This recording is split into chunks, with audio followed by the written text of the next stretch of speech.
What's up EFD? With the summer transfer window just around the corner, let's take a look at 3 potential deals that have got our seal of approval and explain why we like them. Let's go.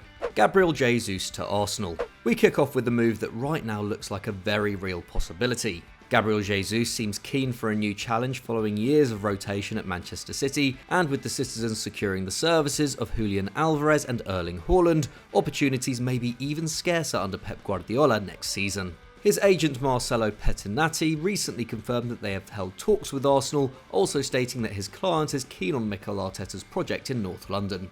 And with the Gunners prioritising the signing of a centre-forward this summer, Jesus may be the perfect choice. A player with over 5 years of Premier League experience, who at 25 has just entered his peak, and having played a supporting role at an elite club, is ready to be the main man elsewhere. And of course, he spent almost 3 years working with Arteta while the Arsenal boss was an assistant to Pep at the Etihad, and the pair enjoyed a good relationship. In 2019, Jesus revealed that Arteta would often stay late with him after training to help him practice his shooting. And while Arsenal were targeting strikers worth upwards of £60 million in January, the former Palmeiras man could arrive for cheaper. With just 1 year remaining on his contract, there is room for bargaining, with the Football Observatory valuing him at a minimum of €50 million, around £42 million.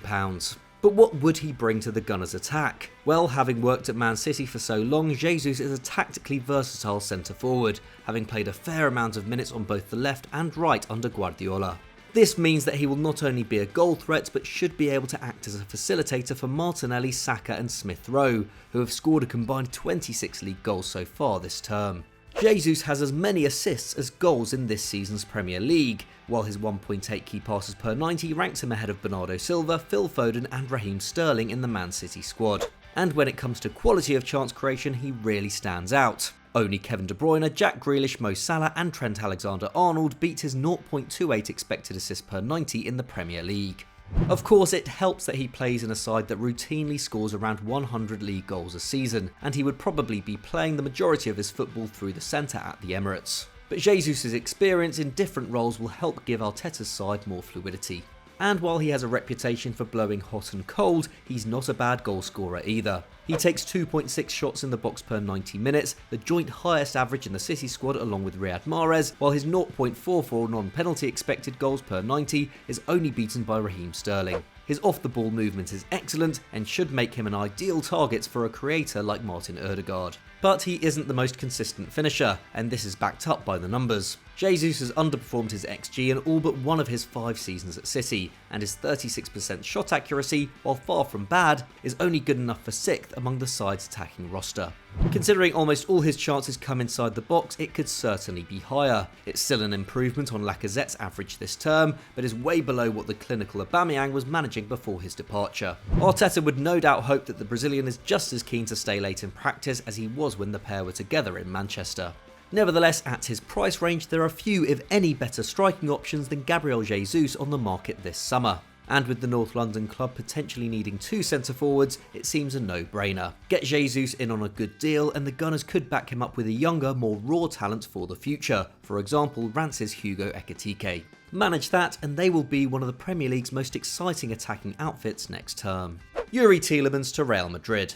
Another player on the shopping list of Arsenal this summer is Youri Tielemans, and like Gabi Jesus, he is also out of contract in 2023. As a result, it's understood the Leicester midfielder could be available for £40 million this summer. But while the Gunners are reportedly front-runners for his signature, Real Madrid represent a more ambitious option for the Belgian star, and are understood to be ready to take advantage if Arsenal fail to qualify for the Champions League. And it's not like Los Blancos don't need a player like him. Their midfield has just about held up this term, but an overhaul has long been overdue, typified by the fact that both Fede Valverde and Eduardo Camavinga have been needed to top up the energy reserves in their recent Champions League slogs. Modric may be ageless at times, but is 37 this year, Kroos will be 33 next January, and Casemiro turned 30 in February. There's no need to panic given the players they already have, but getting in a third midfielder to join Camavinga and Valverde would be a very good idea. Having just turned 25, Tielemans is far from a youngster, but he already possesses a ton of experience having played in Belgium, France and England. So while stepping up to an elite club may have been premature for him when he was a teenage prodigy at Anderlecht, he's certainly ready now. Despite Leicester's struggles this term, Tielemans has still been very solid. As usual, he's the side's main distributor, leading the squad for passes into the final third and progressive passes, the metric used to measure passes that progress the ball furthest in attacking moves within the opponent's half. This would rank him 4th among Madrid's regular starters, pretty good going given Leicester see almost 10% less of the ball than the Spanish champions. But he would still have to double his output to match Toni Kroos, who pings an outrageous 11.5 balls into the final third each game, a figure only matched by Thiago Alcantara in Europe's top 5 leagues.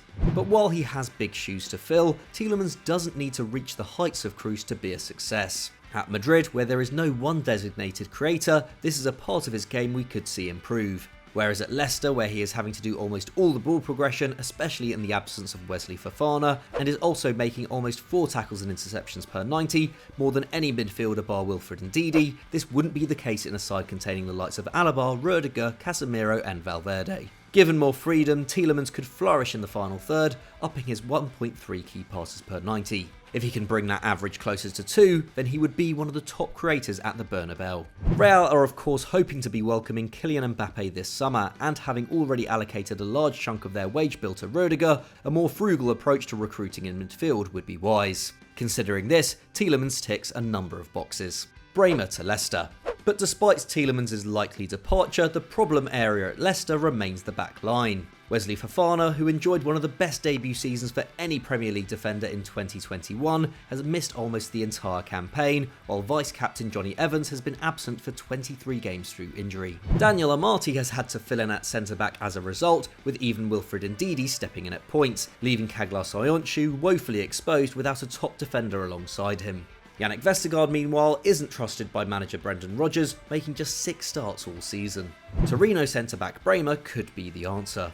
Since joining the Italian outfit in 2018, the Brazilian has increasingly impressed, and having helped El Toro stave off relegation for 2 seasons, has been part of a side reborn under manager Ivan Juric in 21-22. Gunning for a first top half finish since 18-19, Torino have boasted Serie A's best defensive record outside the top 4, and rank 4th in the division for expected goals against, ahead of Inter Milan.